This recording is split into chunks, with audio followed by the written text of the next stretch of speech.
Hello, hello, hello, Life Uncloseted subscribers, Life Uncloseted fans, Life Uncloseted because you have nothing better to do than listen to Rick Clemens babble on. I am Rick Clemens, the host of this podcast, and I want to know what's going on. How are you? What's been happening in your life?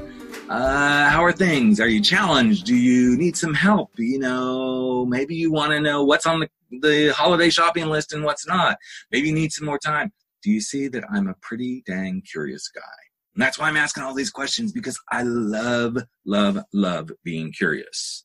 In fact, I've always been a curious guy because at one point I was curious about, could this big boy dance? And so I went and I took some dance classes. And I'm like, I wonder if I can act. And I started acting. And then I thought about a podcast. And, well, you know, here I am doing this podcast.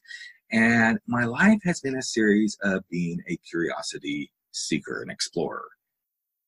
From becoming a chef to being in different workplaces in corporate, from VP of software and yada, yada, yada, all that good stuff. And it's always been because I've allowed my curiosity to lead the way. But here's something that I learned.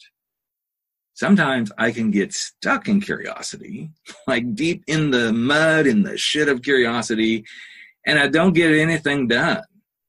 I know my little southern drawl just kind of popped up in there because, you see, sometimes you get stuck in the curiosity, and then before you know it, lo and behold, you're stuck in that stuff. You're stuck in that mud. And then there's other times you get curiosity, you really hold curiosity in your hand, and you don't do anything with it. Or you get so curious that you do everything with it. And then there's those times that you never, ever get curious.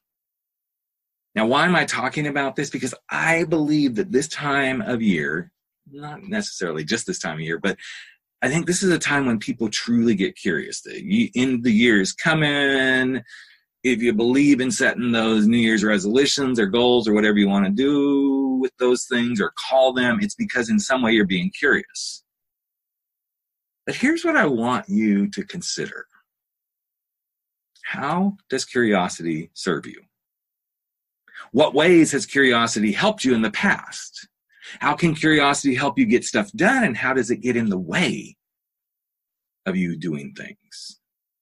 Are you the person who gets stuck in curiosity? You're curious about everything and you explore everything, but you don't do anything with what you discover.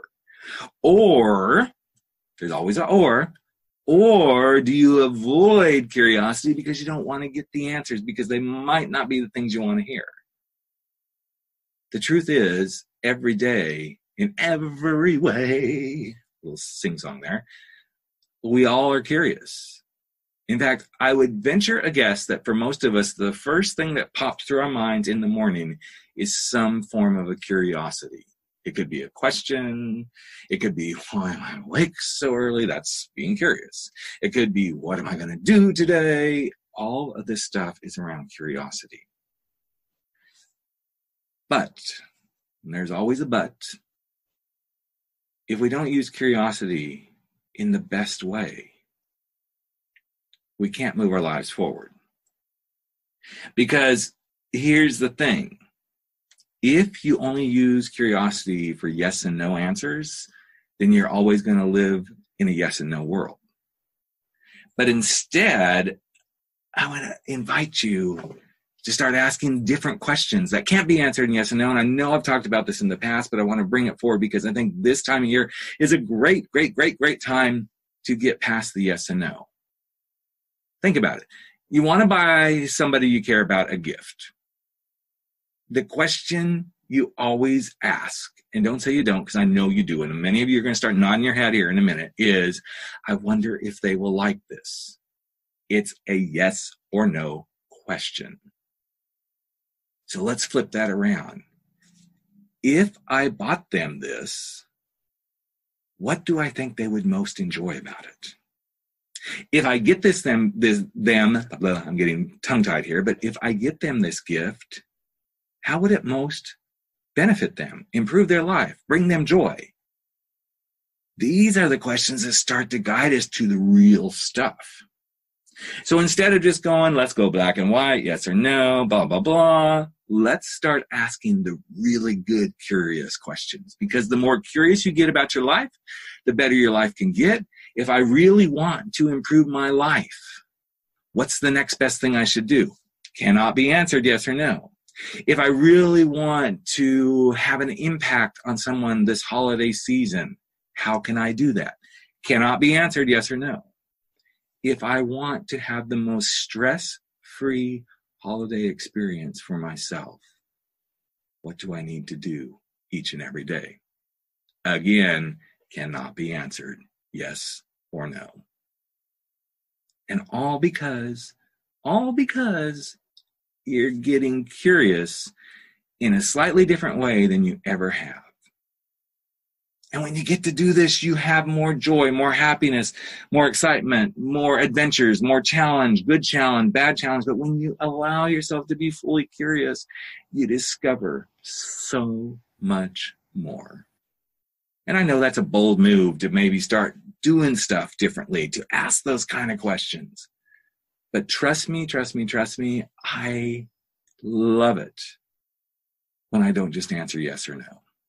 In fact, my life is so much more enriched when I can't answer a question yes or no, because it invites me to be curious and look at things through a different lens, from a different angle, whatever metaphor you want to frickin' throw on it. This beautiful curiosity is using our minds to its fullest potential so that we can live our lives to their fullest potential. Is it live their lives? I don't know. A little bit of grammar stuff there, but you get the point I'm making, right? So go out there, be curious, and just see what happens in your life. All right? Now, I got a plane to catch because I got to fly back across the country here. But I hope you all have a fabulous day and be curious.